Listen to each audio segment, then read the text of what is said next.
എല്ലാവർക്കും പൂക്കൂടയുടെ ഈ പുതിയ എപ്പിസോഡിലേക്ക് സ്വാഗതം. ഇന്ന് പൂക്കൂട നിങ്ങൾക്കായി ഒരുക്കിയിരിക്കുന്നത് നിശാഗന്ധി പൂക്കളാണ്. നിശാഗന്ധി പൂക്കൾ നിങ്ങൾക്ക് എല്ലാവർക്കും അറിയാം.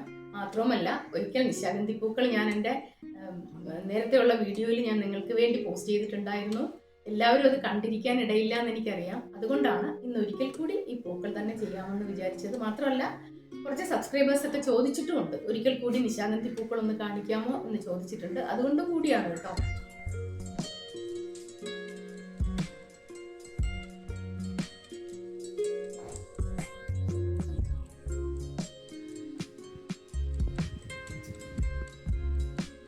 ആദ്യം എന്നോട് ഒരു സബ്സ്ക്രൈബർ ആവശ്യപ്പെട്ടപ്പോൾ ഞാൻ നിശാഗന്ധി പൂക്കൾ കണ്ടിട്ടുണ്ടെങ്കിലും അതിൻ്റെ ഓരോ പെറ്റൽസിൻ്റെയും ഘടനയും അതിൻ്റെ ഷേപ്പും നീളവും ഒന്നും എനിക്ക് കറക്റ്റ് അറിയില്ലായിരുന്നു. അത്രയ്ക്ക് നമ്മളൊന്നും ശ്രദ്ധിക്കാറില്ലല്ലോ. നിശാഗന്ധി പൂക്കളാണ്, വെള്ളപ്പൂവാണ്, മനോഹരമാണ്, നല്ല മണമുള്ളതാണെന്നൊക്കെ നമുക്കറിയാം. പക്ഷെ ഇത് ശരിക്കും ഒന്നെടുത്ത് നമ്മൾ ആരും നോക്കിയിട്ടില്ല. ഓരോ പെറ്റൽസും എങ്ങനെയാണ്, അതിൽ എത്ര ലെയർ ഉണ്ട് എന്നൊന്നും നമ്മൾ ശ്രദ്ധിച്ചിട്ടില്ല. അപ്പോൾ എന്നോടൊരു സബ്സ്ക്രൈബർ ആവശ്യപ്പെടുമ്പോൾ എൻ്റെ കയ്യിൽ നിശാഗന്ധി പൂക്കളുടെ ഒറിജിനൽ കാണാനൊന്നുമില്ല.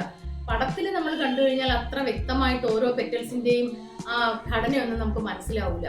അതുകൊണ്ട് തന്നെ ഒരുപാട് കാലം കഴിഞ്ഞിട്ടാണ് എനിക്ക് ഈ നിശാഗന്ധി പൂക്കൾ ഉണ്ടാക്കി കാണിക്കാൻ സാധിച്ചത്. കുറേ കാലത്തിന് ശേഷം എനിക്കൊരു നിശാഗന്ധി പൂ കിട്ടി.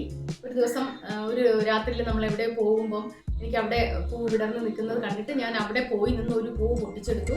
അതെടുത്ത് കൊണ്ടുവന്ന് അതിൻ്റെ ഓരോ പെറ്റൽസും എത്ര പെറ്റൽസ് ഉണ്ട്, എത്ര ലെയർ ഉണ്ട്, ഏതൊക്കെ ഷേപ്പിലാണ് പെറ്റൽസ് ഇരിക്കുന്നത്, ഇതൊക്കെ നോക്കി ഞാനത് കണ്ടുപിടിച്ച് അത് ഓരോന്നും ഇളക്കിയെടുത്ത് ഓരോ കാർഡിൽ വെച്ച് വരച്ച് അതിൻ്റെ പാറ്റേൺ എടുത്ത ശേഷമാണ് ഞാൻ ഈ നിശാഗന്ധി പൂക്കൾ ഉണ്ടാക്കിയത്. അതുപോലെ തന്നെ നിശാഗന്ധി പൂക്കൾ വെള്ള നിറത്തിലുള്ളതാണ്, റൗണ്ട് ഷേപ്പാണ് എന്നൊക്കെ മാത്രമേ നമുക്കറിയൂ. എന്നാൽ നിശാഗന്ധി പൂക്കൾ വെറും വെള്ള നിറമല്ല. അതിൻ്റെ ചുവട്ടിലായി ബ്രൗൺ നിറത്തിലും പച്ച നിറത്തിലുമുള്ള പെറ്റൽസും ഉണ്ട്. നമ്മൾ ആരും ശ്രദ്ധിച്ചിട്ടില്ല. അതുപോലെ ഇലയിലാണ് ഈ പൂ ഉണ്ടായിരിക്കുക.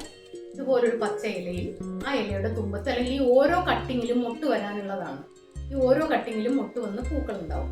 അങ്ങനെ ഈ ഒരു കട്ടിങ്ങിൽ നിന്നാണ് ഈ പൂ ഞാൻ ഉണ്ടാക്കിയിരിക്കുന്നത്. അപ്പോൾ ഇത് ഒരു നിറത്തിലല്ല, വെള്ള നിറം മാത്രമല്ല, ഇതിലൊരു ബ്രൗൺ കളർ പെറ്റലുണ്ട്, ഗ്രീൻ കളർ പെറ്റലുണ്ട്, പിന്നെ ഇതിൻ്റെ ഉള്ളിൽ മഞ്ഞ നിറത്തിലുള്ള ഒരു ലെയർ ഉണ്ട്. ഇത് ഇത്രയും ചേർന്നതാണ് നിശാഗന്ധി പൂക്കൾ. നമ്മൾ നന്നായിട്ട് ശ്രദ്ധിച്ച് നോക്കിയാലേ ആ ഉള്ളിലെ മഞ്ഞ നിറം നമുക്ക് അറിയാൻ സാധിക്കും. ഇവിടെ ഈ പൂവിൻ്റെയും വെള്ള പെറ്റൽസിന് വേണ്ടിയിട്ട് ഞാൻ എടുത്തത് വെള്ള ക്രേപ്പ് പേപ്പറാണ്.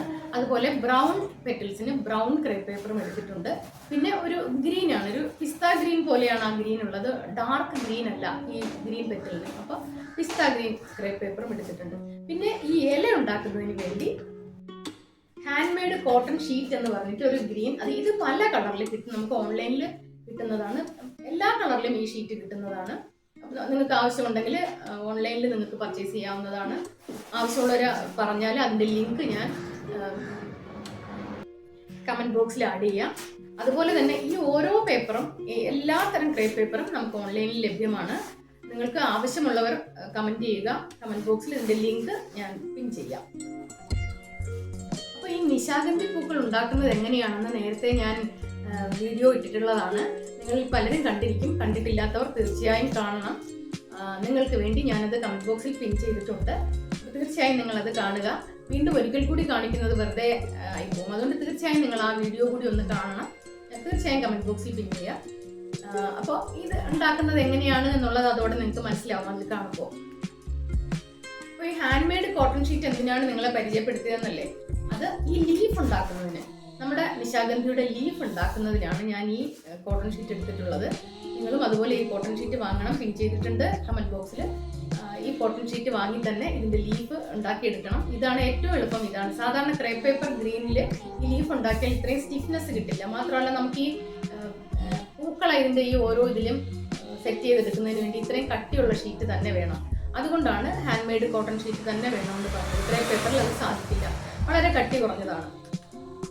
കമൻറ്റ് ബോക്സിൽ പോയി നിങ്ങൾ എല്ലാവരും എങ്ങനെയാണ് നിശാഗന്ധി ഉണ്ടാക്കിയിരിക്കുന്നതെന്ന് കാണുമെന്ന് ഞാൻ കരുതുന്നു. അപ്പോൾ നിങ്ങളെല്ലാവരും ഇതുപോലെ നിശാഗന്ധി പൂക്കൾ ഉണ്ടാക്കിയെടുത്ത് മനോഹരമായി അറേഞ്ച് ചെയ്യണം. ഇനി മറ്റൊരു പൂവുമായി ഞാൻ വീണ്ടും വരാം. അതുവരേക്കും ബൈ.